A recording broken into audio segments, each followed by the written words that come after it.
dokončíme interviu, medzi tým sa zmenilo obsadenie herecké, modelky sa vymenili. Prosím ťa, čo sa ti páčilo a na druhej strane, čo by si zlepšila? Aha.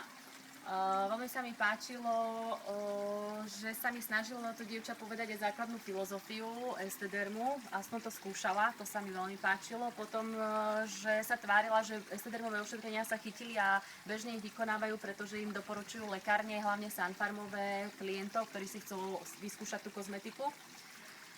A to je asi tak všetko, čo mi utkvelo v hlave, čo sa mi páčilo. Čo by si zlepšila? Zlepšila by som rozhodne,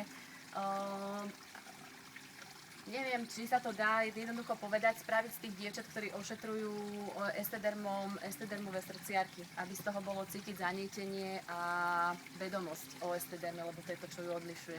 OK. Keď už ešte nevenovali srdce estedermu, venovali srdce aspoň nášmu reprezentantovi, hovorili niečo o jeho šarme a kráse? Nehovorili, ale všetko v pozadí, čo hovorili, bolo cítiť, že tam za tým všetkým stojí Korno. Tak, ešte, že tak. Ďakujeme.